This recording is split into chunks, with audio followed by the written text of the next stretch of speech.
thank you so much for joining us, and welcome to the concert saloon on board the piano boat. Of course, you all know that already.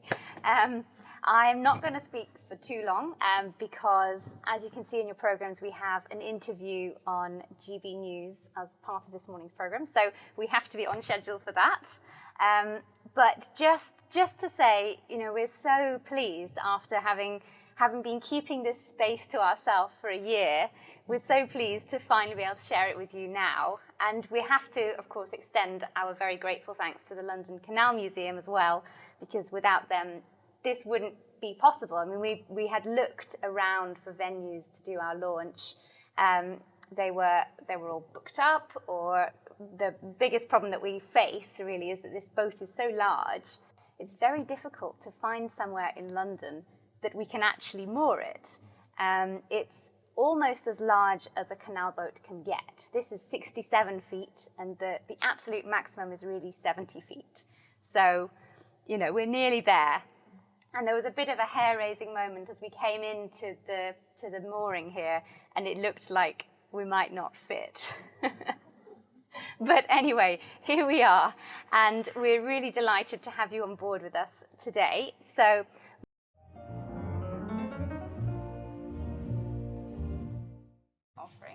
oh, well, don't speak too soon.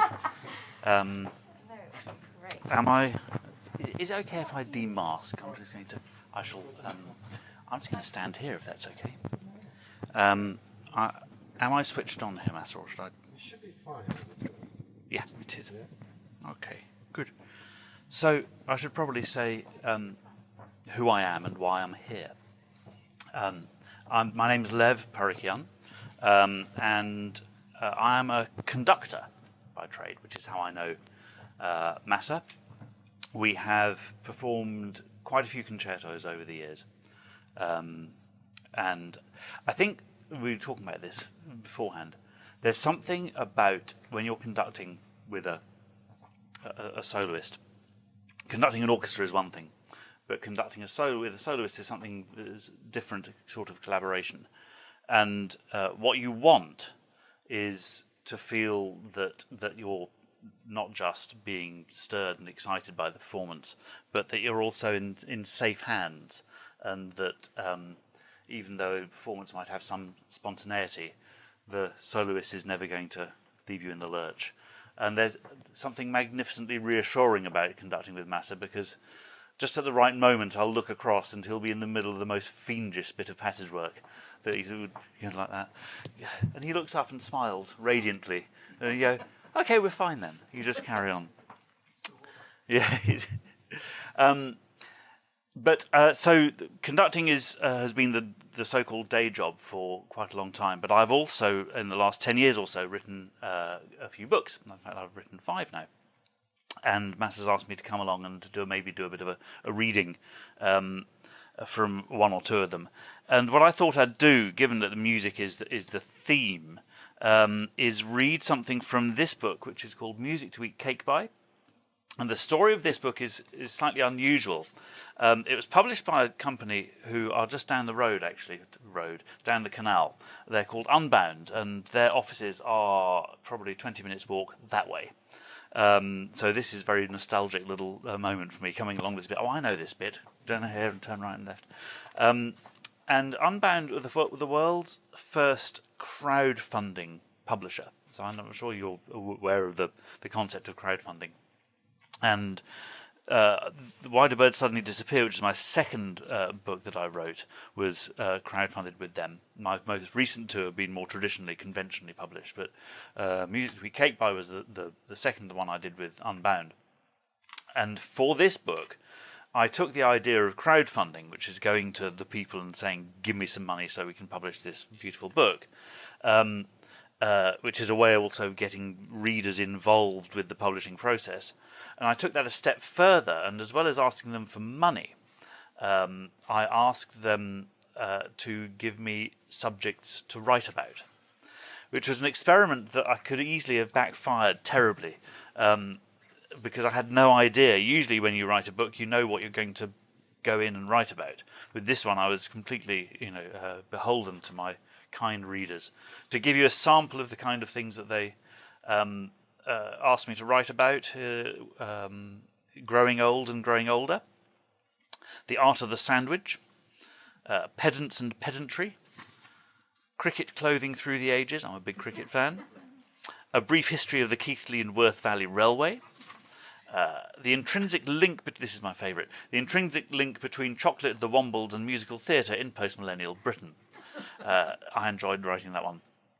But the very first subject I was asked to write about was from a lovely musician friend of mine called Sharon Curtis, who is a horn player and trumpeter and a very keen table tennis player, I discover. And she's played in orchestras that I've conducted on several occasions. And she asked me to write about getting the best out of enthusiastic amateur musicians. And as I thought, conducting is a mysterious craft and art to many people. So I thought I'd read you that. It's reasonably lengthy, but I hope not too tedious. Getting the best out of enthusiastic amateur musicians. You are, let us say, standing in a room. Around you, for the sake of argument, sit 52 musicians, faces turned towards you. You sense in the air the sweet savour of expectation, and it's only with the greatest reluctance and foreboding that you realise the inescapable truth. The expectation is directed towards you. They have their instruments ready, but they do not play. They're waiting for something, some kind of leadership, and they're looking to you to provide it. Your task, should you wish to accept it, and at this stage you have little choice, is to unite these disparate individuals, to draw out of them something cohesive, convincing, even uplifting, to help them coalesce into an entity that is more than the sum of its parts, while still allowing them room for individual flair, to enthuse, cajole, exhort, nurture, tease, praise, energize, and inspire them towards heights hitherto unimagined, manufacturing from the instruments in their hands and the conglomeration of dots on the page a sound to provide balm for the weary soul. In short, to make music. There flashes into your head a memory of a cartoon, The Far Side. Gary Larson, purveyor of talking cows, bewildered butterflies, and laconic deer, at his most surreal. In this image, an elephant, dressed in a tailcoat, sits at a piano, a rictus of fearful realization on its face. It gazes blindly at the audience, a thought bubble springing from its head in the traditional way. What the hell am I doing? I'm a flautist. You're not a flautist, you're not anything. An elephant would almost certainly be better musically qualified than you, possessing, as it does, an impressive-sounding trumpet. A cold lump of dread forms in the pit of your stomach. The silence grows. Someone needs to do something, and that someone is you. Another cartoon pops into your head. A conductor standing in front of a music stand, the instructions on the music written in easy-to-read block capitals. Wave your arms around until the music stops, then turn and bow. If only it were that simple. Some people might agree with George Bernard Shaw's assertion that hell is full of musical amateurs. I am, I'm proud to say, not one of them. Musical amateurs have not only provided me with a decent portion of my livelihood for 25 years, they've entertained, educated, and enlightened me too. I say this not in a desperate attempt to curry favour with a group whose approval I must win over and over again on a daily basis, but because it's true. All too often, the word amateur is bandied around to denote incompetence. Amateur hour, for example. I prefer, as a fan of morphology, to bear in mind its Latin root, amare, to love. Harness that love and channel it into a collective effort to lay bare and communicate the music's soul to instrumentalists and audience alike, and you won't go far wrong. Amateur music flourishes in Britain like nowhere else. You can't heave a brick in London without hitting a musical group of some kind, and a perusal of amateurorchestras.org.uk reveals the rest of the country to be much the same. On that redoubtable website, the first stop for any enthusiastic amateur musician in search of like-minded companions, are listed nearly 1,500 groups of various kinds, from orchestras to wind bands to saxophone septets to steel pan bands to ukulele choirs and every stop in between. These groups are in many ways the lifeblood of British musical activity, more so, I dare suggest, than in any other country. Add an even larger number of choirs, and you have a wealth of people engaged in non-professional music making. And for better or for worse, you are now standing in front of a mini pile of them and wishing you weren't. For these 52 people looking towards you for guidance and inspiration are not the BBC Symphony Orchestra or the Berlin Philharmonic, or any of those magnificent and daunting institutions. They are the... well, I better not name, because libel laws and everything. And this is their first rehearsal of the new season. And here, as you might guess from my enforced redaction of the orchestra's name, I already find myself in treacherous waters. It's difficult to address the difference between amateurs and professionals without potentially arousing wrath on both sides. But I'll have a crack. Let us compare the top professional orchestras to a Maserati or Aston Martin, or maybe that continuing signifier of German reliability, the BMW. Using those terms, the average amateur orchestra might more suitably be compared to... brand name removed on legal advice. This is not to belittle them, but we have to be realistic. Playing a musical instrument is hard. Well, NASA makes it seem really easy, but it really is very hard. It requires talent, dedication and perseverance, and while there are a lot of exceptionally talented amateur musicians out there, they're not, for a variety of reasons, professionals. Perhaps they didn't have what it takes, or perhaps they did, but preferred a job offering such mundanities as security of employment, a pension, sociable working hours, and the possibility of earning enough money not to have to subsist on pasta and Doritos for the rest of their lives. Whatever the reasons, they have pursued other careers, reserving music as a hobby, a refreshing counterpoint to the rigours of their working lives, and they bring to that hobby an enthusiasm and freshness you might not always encounter in the world-weary, worn-down professional musician. Not overtly, at any rate. In fact, with reference to the subject at hand, you might even say that the words enthusiastic amateur are a tautology. The enthusiasm is, or should be, implicit. Nonetheless, zeal isn't enough. It takes more than keenness to come into a rehearsal after a hard day's actuarising or veterinarianing or assistant laboratory technicianing or whatever it might be, and to sit down and play a Rachmaninoff symphony.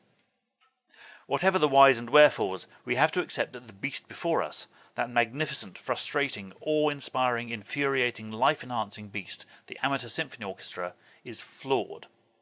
And if you're aware of its flaws, you can be sure its members are too. But if those limitations are painfully obvious to all present, compensation can be found in the energy coursing through the room. It's this enthusiasm, this will to be as good as they can be, that drives the amateur group to such success as they achieve. They want to play as well as they can. Sometimes they don't make it, but they're not going to die wondering. And it's worth remembering that except in the most unusual of circumstances, nobody was harmed in the making of an amateur music performance. So we return to our opening scenario. There you are, in front of these eager musicians. How can you help them? At this point, it would be easy to trot out a checklist of advice, all of it valid, that might be offered to aspiring conductors. Arm yourself with the most thorough musical education possible, developing a profound understanding of music of different styles and genres, a facility on at least one instrument, and a solid grounding in harmony, counterpoint, and especially aural skills. Acquire a knowledge of all the instruments and their capabilities. Study your scores in depth and over time, absorbing their nuances and honing your inner ear so you can hear the music in your head. Make informed decisions about speed, phrasing, balance, style and character. When conducting, make and maintain eye contact with your players. Develop the art of attentive listening so you can pick up on mistakes and discrepancies. Develop a repertoire of gestures designed to convey the tempo, volume and character of the music, and communicate your wishes to the players with utmost clarity and expressiveness, so that your interpretation of the composer's intentions is not in the slightest doubt to anyone observing. Ensure your conducting is relevant to and connected with the music, engaging and drawing in the players so they have no choice but to respond to the subtleties of your carefully crafted gestures. Don't forget to wake up the trombones before a big entry. That kind of thing. All of that, and much more, is true. But a conductor can obey everything to the letter and still come a cropper, for reasons apparently unknown and unknowable. Because what it comes down to is a mixture of an understanding of, on the one hand, the complex dynamics at play in a group of musicians, and on the other, what Jeeves would call the psychology of the individual. And if all that sounds daunting, then good. It's supposed to. You wouldn't want any old hobbledehoy in possession of a tailcoat and a pointed stick standing in front of these musicians, nicking making a mess of things. Does the fact that these are amateurs rather than professionals make your task any less daunting? Beethoven, after all, is Beethoven. Sibelius, Sibelius, and Ippolitov Ivanov, Ippolitov Ivanov. Your first duty, we are so often told, is to the music. And looking around, you find yourself somehow lacking in confidence that the people around you are up to the task. Perhaps it's the sound some of them are making as they warm up, or the awkward body language others display with relation to their instruments. Maybe it's just something in the air. You are not preternaturally disposed to quailing, nevertheless, you quail.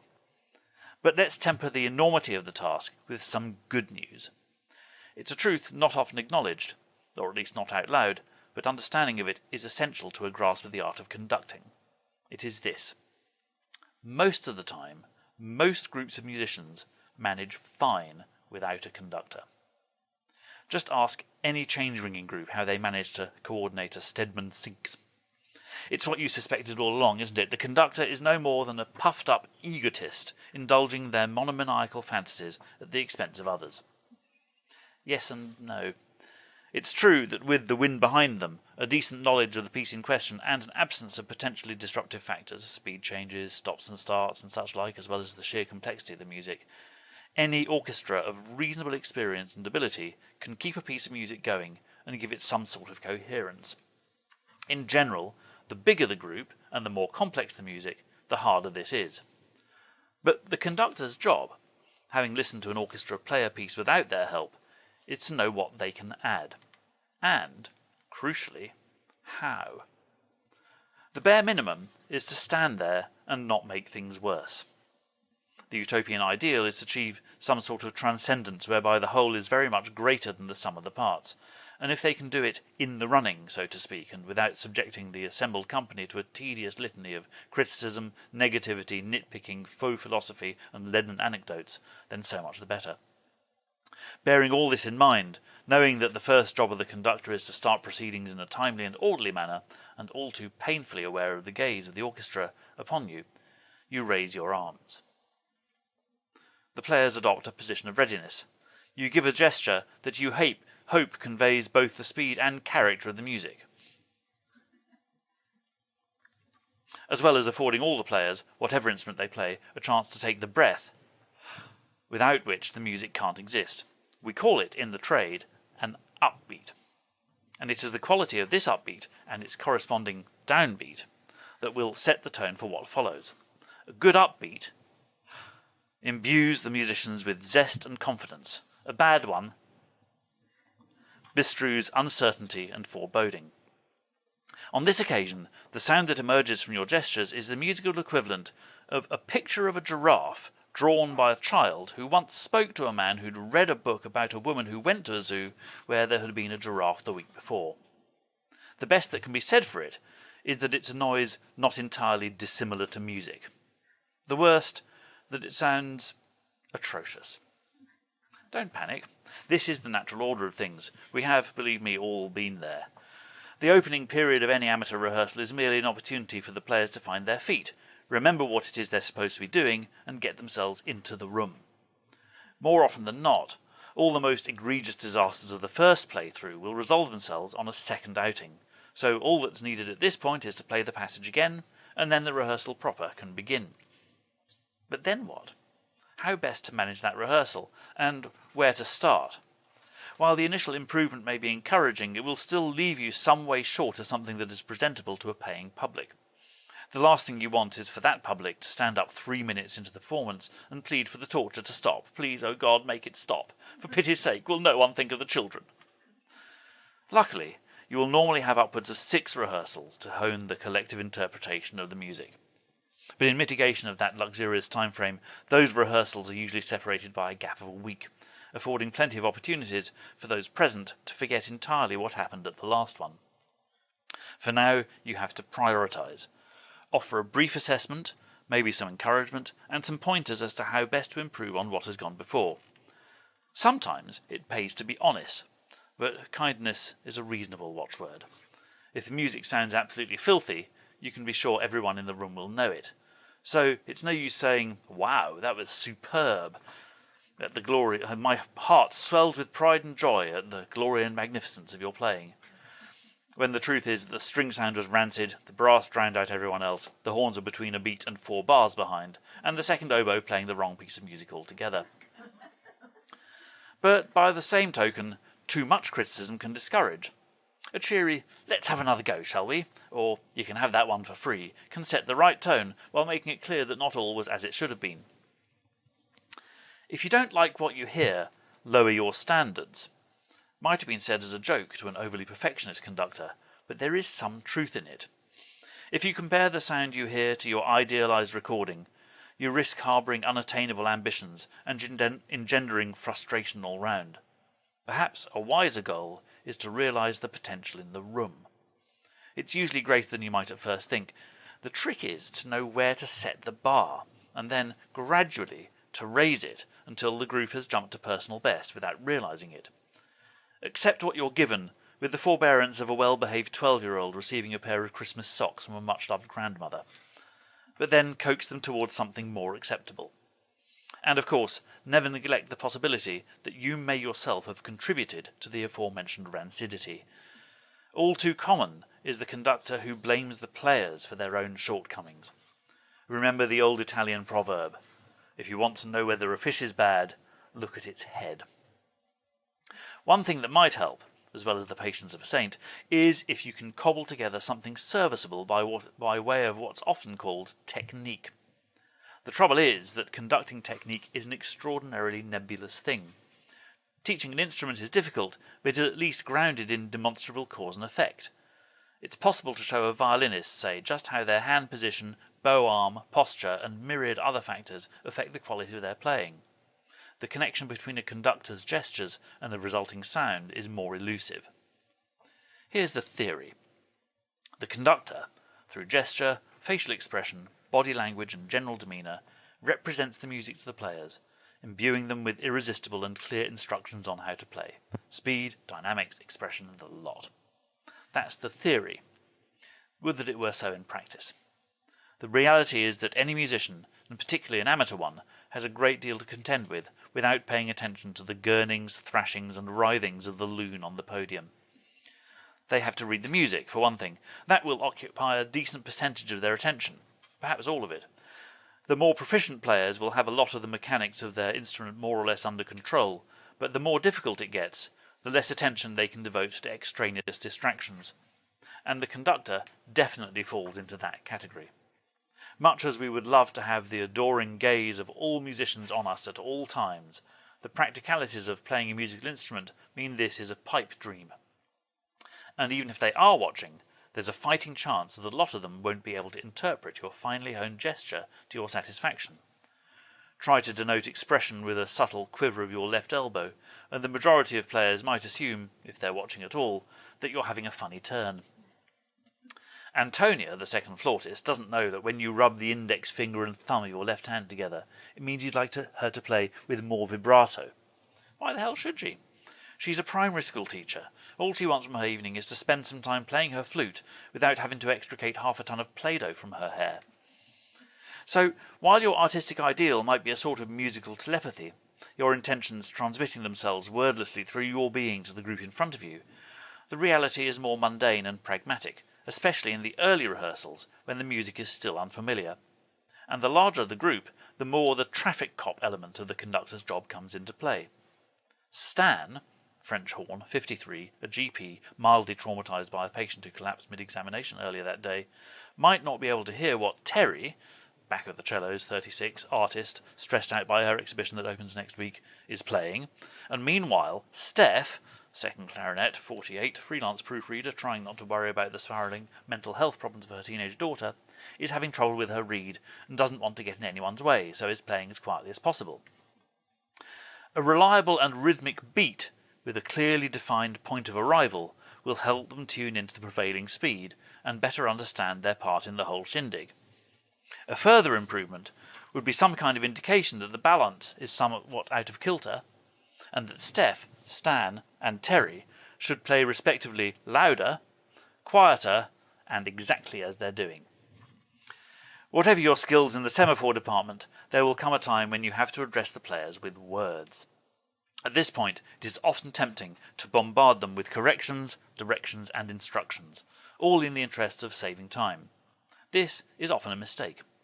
Rather, it might be better to bear in mind the sage words of a viola player of my acquaintance, a wise and observant man who spent his working life teaching mathematics to teenagers.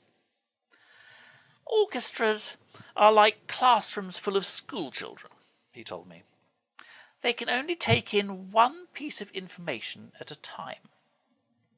It was a reasonable and tactful critique of my own scattergun rehearsal technique, all the more so for containing only one piece of information. Whatever it is you end up saying, from "perhaps it might be better if we played together" to "what the hell was that?", your aim should be to make everyone in the room feel as if they've played their part in the collective endeavour. Sometimes this can be as simple as asking an underused trumpeter what the score is in the football match they're so keenly watching on their iPhone while you zealously over-rehearse the first violins. If you can come out of a rehearsal knowing that everyone in the room has been given a relaxing end to the day to offset the stress of their working lives, that they have been stimulated to give their best, that each and every one of them is eager to return to the fray the following week, well, you will have done a rare and handsome job, and more power to your elbow. And if they've got away with some blatant mistakes or dodgy tuning or playing in the wrong key throughout, there's always next week. It's not that you shouldn't care. On the contrary, you must care a great deal. It's that you shouldn't mind. The mistakes, and they'll be there by the bucket load, are a necessary part of the process. And it's the ability to make the mistakes, to laugh them off and learn from them, that will earmark the ambitious amateur group for later success. Sometimes later means much later, but that needn't matter. We have plenty of time, and while we're learning, we're getting to know the music of some rather fine composers, and, as previously noted, doing nobody any harm whatsoever. Quite the reverse, in fact. Once the rehearsal period is done, the time will come for the concert, and here's where all the players' hard work will pay off. It's often left till the last possible minute, though. It's wise to be prepared for this universal truth. There will be nerves, that's inevitable, but your task is to act as if the music simultaneously really doesn't matter all that much and is the most important thing in the world.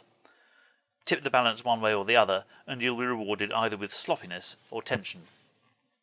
On a good day, when every member of the group contributes all they can, when everyone from leader to tambourine player gets it, and something in the air signals the creation of a performance that is better than it has any right to be, then you can take the satisfaction of your contribution away with you and bathe in it. And sometimes the performance takes off in a way that is hard to replicate or explain. And if it all goes wrong, remember, unless you are recklessly irresponsible with your baton deployment, nobody died.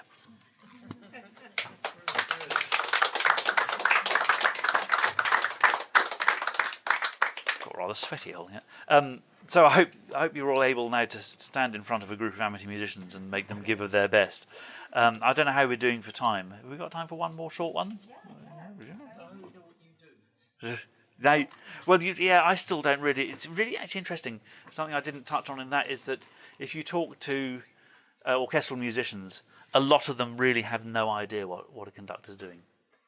And they're also, especially in the amateur world, I think they have very little idea of what they're looking for.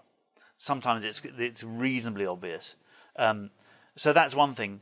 Even more disturbingly, if you talk to conductors, some of them have a little idea of what they're doing as well, which that's a different story. That's a more worrying development, yeah.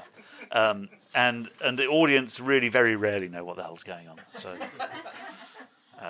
there you go. What short one shall I read? Oh, I don't know.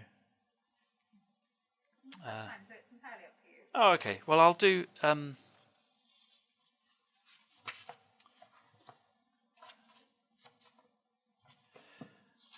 do that.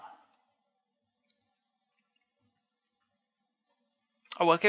As we're on music, so I've got a couple of very good friends who play that magnificent instrument, the bassoon. Anybody here play the bassoon? No? Terrific linchpin of the orchestral world. German or French? That's a very good question. I think they usually play German instruments. French composers have Berlioz started it, had a wonderful habit of writing not for two bassoons. Most woodwind sections are comprised of 2 flutes, 2 oboes, 2 clarinets, and 2 bassoons. The French composers of the 19th century thought, no, 2 bassoons isn't enough, we're going to have 4. So whenever you're programming these things, you have to go, oh, so we've got to do all the 4 bassoon stuff in one program, because otherwise they're not used properly. But 4 unison bassoons is a magnificent sound. Anyway, so this is the pieces in this book. That was the longest. They get shorter and shorter as the book goes through. The idea being that the reader will, with relief, find themselves accelerating through the book rather than turning the page going, "Oh God, there's another."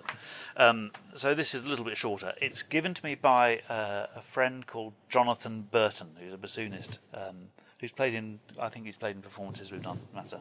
He's the half-brother or cousin of Humphrey Burton, the noted musical broadcaster. And he's a very self-effacing man who plays the bassoon rather well, especially for an amateur. He also, the other wonderful thing is that a lot of bassoonists are really quite introverted people, but they find themselves playing the contrabassoon, which is the biggest show-off instrument because it's so huge. So you see this rather, on the face of it, timid person whacking out these thundering great fart sounds from a huge instrument. So he's asked me to write about the bassoons in my life. Not all the books about music. Some of it's about cricket. Some of it's about food. But these bits are about music. The bassoons in my life. An orchestra contains multitudes. Violinists, pale, sensitive flowers eating cheese sandwiches out of Tupperware. Horn players, cocky, bold, no stranger to the bottle. Double bassists, large avuncular types, phlegmatic, used to being taken for granted. Percussionists, people who, as per the old joke, hang around musicians. Harpists, fey and ladylike and inevitably driving a Volvo. Trumpeters, curry and beer with a side order of beer and curry. Stereotypes, all of them, unkind, unfair, and inaccurate. Mostly, maybe. And then there are the woodwinds. Flutes, oboes, clarinets, bassoons. You know the bassoon. Yes, you do, even if you're not musical, I promise. It's the comedy one. It plays the riff in Perry Como's Magic Moments. In The Sorcerer's Apprentice by Paul Dukas, you know, the Mickey Mouse one in Fantasia, the bassoons are the ones who kick off the whole sorry episode, a trio of them rumpty-tumptying away with jaunty and utterly misplaced confidence. And watch any Carry-On film, and there the bassoon will be on the soundtrack, resident pratfall accompanist at your service, along, naturally, with the descending wah, wah, wah, wah of a comedy trombone. Oh, the japes! Oh, the merriment! Oh, how we laughed! I blame composers. They can't help themselves. They know, cognitively, what the bassoon can do.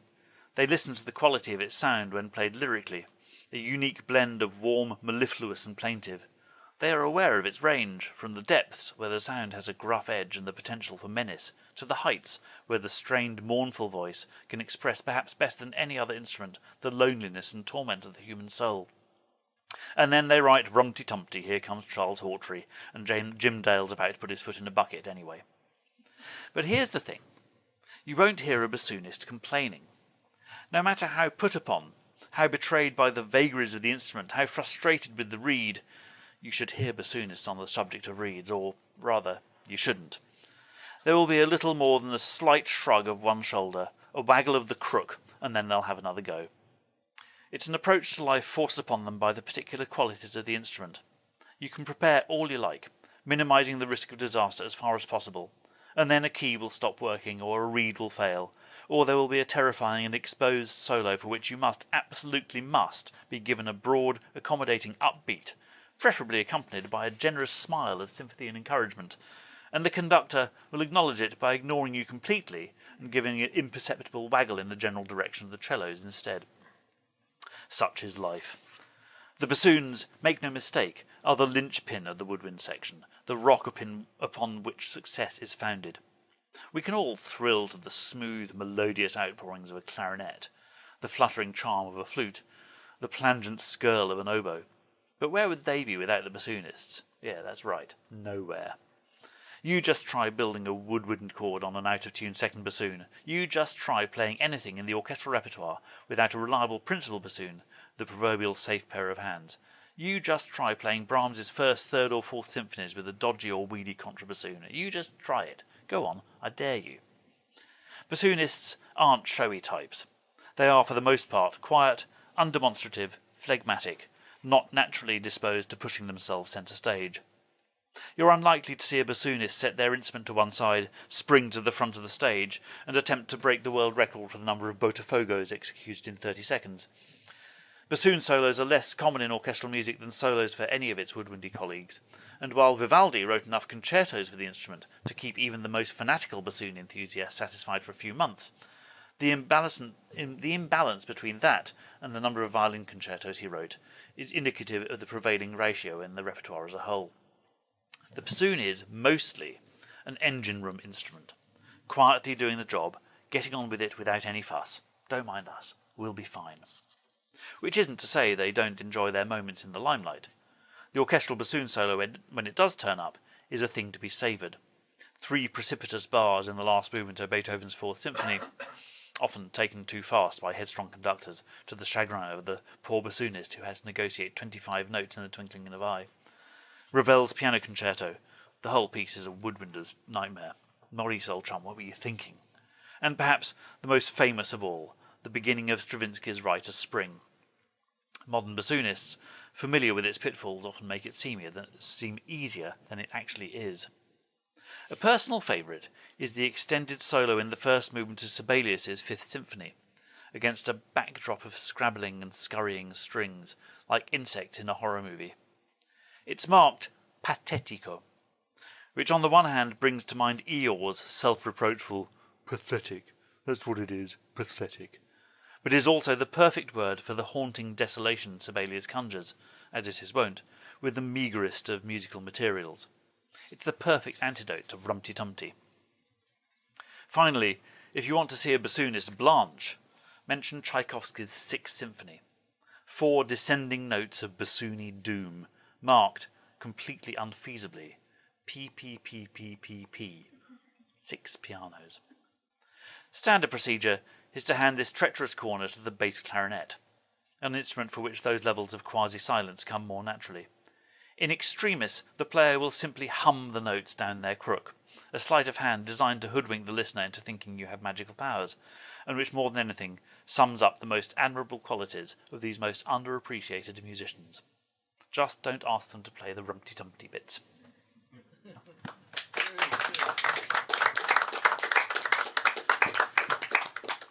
Before you go to the birds, I don't know if you know this one. The famous conductor has a burst pipe in his bathroom, and he calls a plumber. The plumber works for 20 minutes, fixes the problem, and charges £300.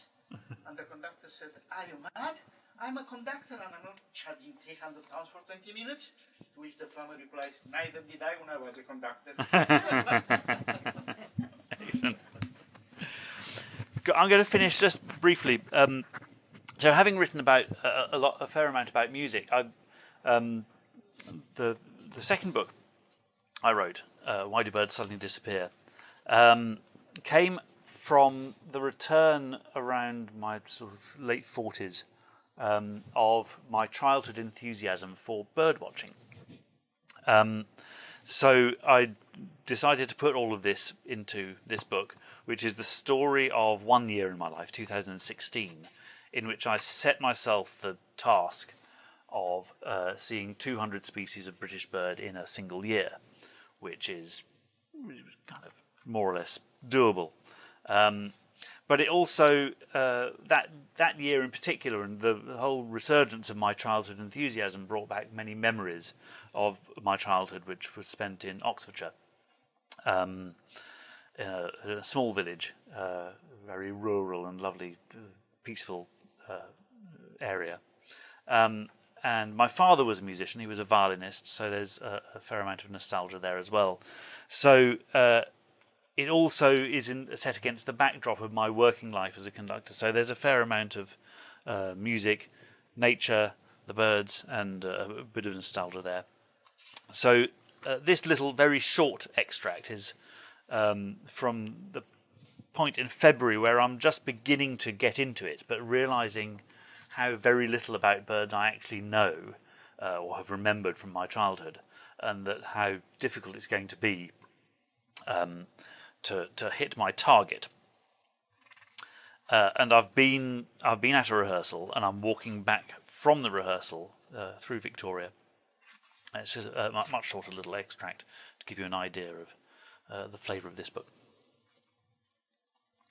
After the rehearsal, I walk to Victoria rather than taking the single-stop tube journey. Whichever way I go, I'll end up standing on the station concourse while a southern employee sees how many times they can cram the word cancelled onto the departures board, so I take the healthier option. It's a crispish and still evening, and as I walk, I review the rehearsal in my head, mostly oblivious to the few cars crawling along the back streets around Eaton Square.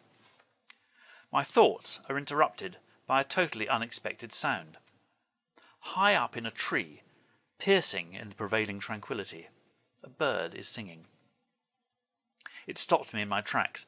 A soft "oh" escapes my lips as I scan the tree. It's a mellow song, by turns fluting and warbling, short phrases tailing off, a gap, then another phrase, related but not the same. I stand underneath the tree, searching. What can it be? I think of the newly purchased CD box set sitting on my desk. British Bird Sounds. Its authority confirmed by the reassuring words British Library on the front. Useful as this might prove in the coming weeks, it's not much help right now. Without the aid of the permanent ambient light of London's streets, I would never find it. It also helps that the bird stands still throughout the recital. Colours are difficult to discern, and as I'm standing directly beneath it, all I can see are the underparts. They are, as far as I can tell, uniformly beige. I have a small songbird, perching in a tree, drab in colour, and singing a song I don't recognise. I wonder if, unlikely though it is, I've stumbled on some sort of rarity. Maybe one of those exotic warblers I've glossed over in the field guides. I begin to get a little excited, eager to record the moment for posterity, and hoping I'll be able to shed more light on the mystery when I get home. I take out my phone and record a snippet of song. I'll send it to Andrew. He'll know. Andrew is my birding mentor. Not that he knows it yet. It's just a decision I've made, like Benjamin Braddock deciding to marry Elaine Robinson in The Graduate. Andrew works in IT, but we know each other through music.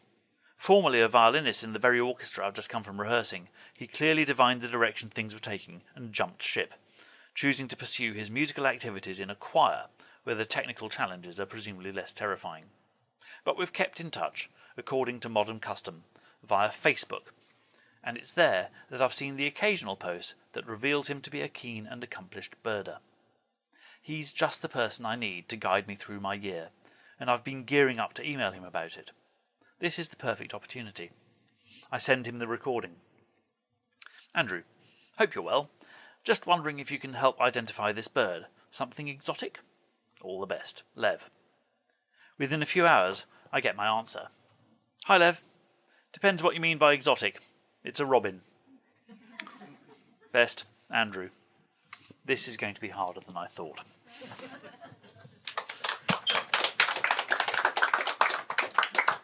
I think I've delighted you enough for one morning. Thank you so much for sitting very quietly and listening like good children.